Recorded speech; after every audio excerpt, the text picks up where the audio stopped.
Hello guys, welcome back to our channel unique study point.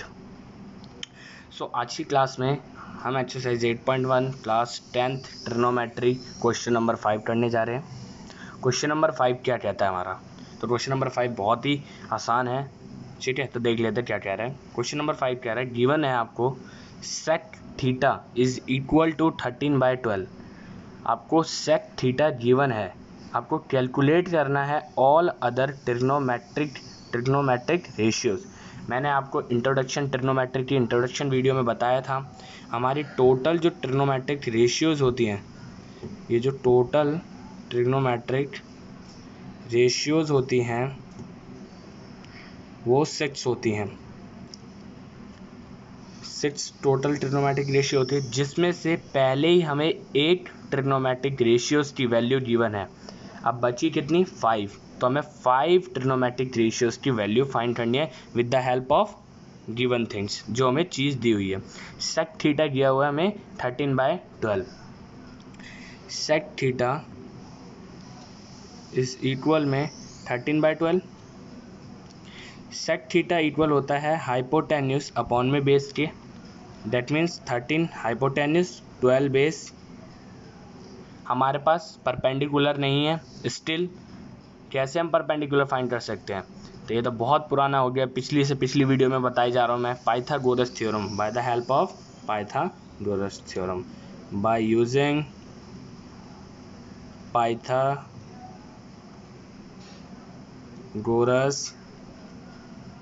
Theorem. Pythagoras theorem क्या है हमारी? तो Pythagoras theorem हमारी क्या कहती है? हाइपोटेन्यूज का स्क्वायर इज इक्वल होता है परपेंडिकुलर के स्क्वायर प्लस में बेस के स्क्वायर के। हाइपोटेन्यूज कितने? 13, दैट मीन्स 13 का स्क्वायर। परपेंडिकुलर हमें फाइंड करना है, प्लस बेस कितना है? 12 का स्क्वायर। 13 का स्क्वायर 169 इज इक्वल में परपेंडिकुलर का स्क्वायर 12 का स्क्वायर 144।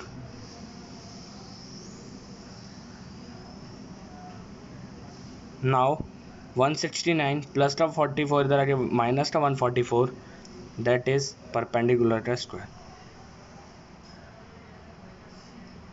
जब आप इसमें से माइनस करोगे दैट मीन्स 25 परपेंडिकुलर का स्क्वायर, देन p की वैल्यू हो जाएगी under 025 and now p is equal to 5। हमारे पास परपेंडिकुलर आ गया, हाइपोटेन्यूज है ही है, बेस है ही है। नाउ परपेंडिकुलर क्या है हमारे पास? परपेंडिकुलर 5 है, परपेंडिकुलर 5। नाउ हमारे पास परपेंडिकुलर 5 आ गया, बेस 12 आ गया, हाइपोटेन्यूज 13 आ गया।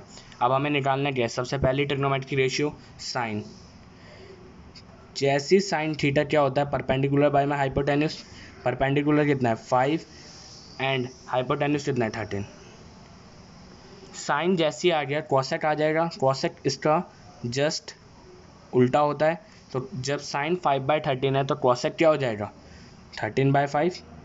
ओके, तो हमने 2 फाइंड कर ली, साइन भी आ गया, कॉसेक भी आ गया। अब दूसरे पे चलते, दूसरी ट्रिग्नोमेट्रिक रेशियो पे। दूसरी क्या है हमारी? Cos theta. कॉस थीटा क्या होता है? बेस अपॉन में हाइपोटेन्यूज। बेस कितना है? 12 एंड हाइपोटेन्यूज कितनी है? 13। देखो कॉस थीटा जो होता है सेक थीटा उल्टा होता है। सेक थीटा हमें क्वेश्चन में क्या गिवन था? सेक थीटा में क्वेश्चन देखिए, सेक थीटा में क्वेश्चन में 13/12 गिवन था, तो अब कॉस थीटा कितना आया? 12/13 आया। सेक थीटा हम निकालेंगे नहीं क्योंकि वो ऑलरेडी हमें क्वेश्चन में गिवन था। नाउ हम किसकी बात करते हैं? टेन थीटा की। Tan theta equal to perpendicular by में बेस। नाउ परपेंडिकुलर कितना है? परपेंडिकुलर है हमारे पास 5 एंड बेस कितना है? 12, देन 5/12 हो गया। जैसे 10 आ गया, कॉट आ जाएगा। कॉट क्या? कॉट थीटा इसका उल्टा होता है, यानी 5/12 10 थीटा आया तो कॉट थीटा क्या हो जाएगा? 12/5। नाउ हमारे पास 5 फाइंड करनी थी, 8 हमें पहले से ही गिवन था। देखो हमने साइन निकाल लिया, कॉसेक निकाल दिया, कॉस निकाल दिया, 10 एंड कॉट निकाल दिया, 5 हो गई। तो अब इनको लिख देंगे सीरियल वाइज में कि साइन थीटा की value 5/13 and cosec 13/15, cos 12/13, 10 5/12 and cot theta equal to 12/5। तो that is our question number 5. Okay, now we come to the question number 6. Now come to the question number 6. Question number 6 क्या कह रहा है? If angle A and B are acute angles such that, आपको given दे रखा है cos A जो है वो cos B के इक्वल है, देन आपको शो करना है किसी ट्रायंगल में A and B acute angle है और उस ट्रायंगल के अंदर जो कॉस है वो इक्वल है कॉस बी के। आपको बताना है कि अगर कॉस ए कॉस बी के इक्वल है तो angle A B angle B के इक्वल है। ये शो करना है आपको कि angle A is equal to angle B. देखिए, एक सबसे पहले तो ट्रायंगल ड्रॉ कर लेते हैं, जो इन्फॉर्मेशन दी हुई है ट्रायंगल ड्रॉ कर लेते हैं।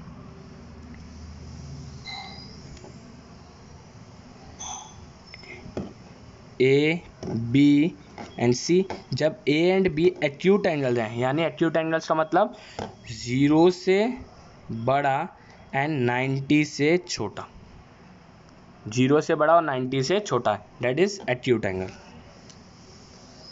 एक्यूट एंगल, तो ये दोनों एक्यूट एंगल हो गए एंड ये क्या होगा 90 डिग्री होगा।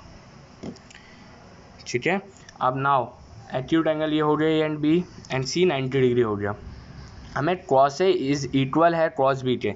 जरा ए पर पहले ए रखिए, तो ये सामने वाला कॉस ए बोल रहा है ना, कॉस ए क्या हो जाएगा, जब आपने ए पर एंगल रखा तो इस सामने वाला ए पर रखा तो ये परपेंडिकुलर हो जाएगा, ये बेस हो जाएगा एंड हाइपोटेन्यूस फिक्स रहेगी।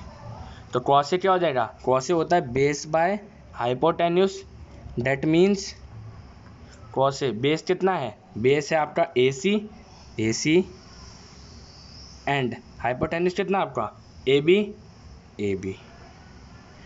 कॉस से आ गया ए सी बाय ए बी। जरा कॉस बी निकाल लो, कॉस बी निकालना है तो बी पर एंगल रखना पड़ेगा। अब ये क्या हो जाएगी, इसके सामने वाली साइड जो हो जाएगी वो हो जाएगी परपेंडिकुलर, तो परपेंडिकुलर ये एंड ये किस में बदल जाएगा, बेस में एंड हाइपोटेन्यूस फिक्स रहेगा।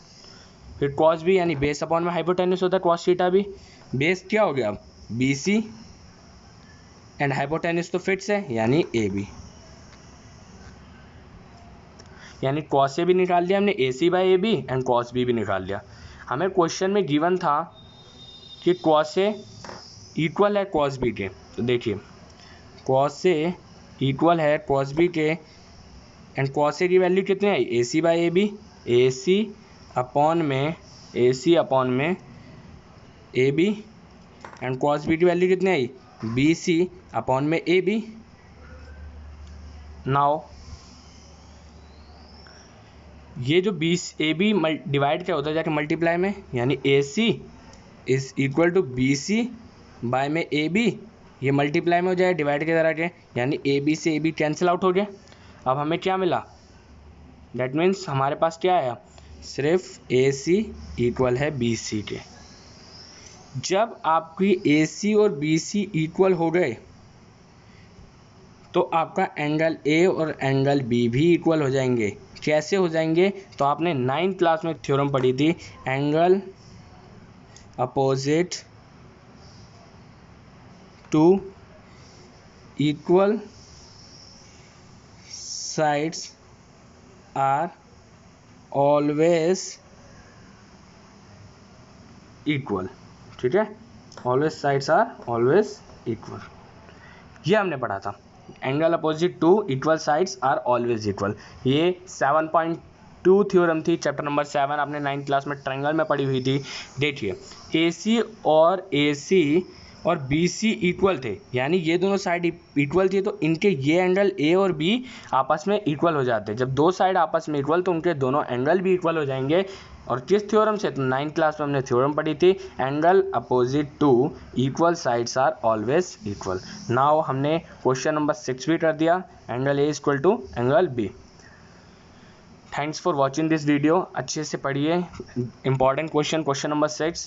Okay, so keep watching, thanks a lot।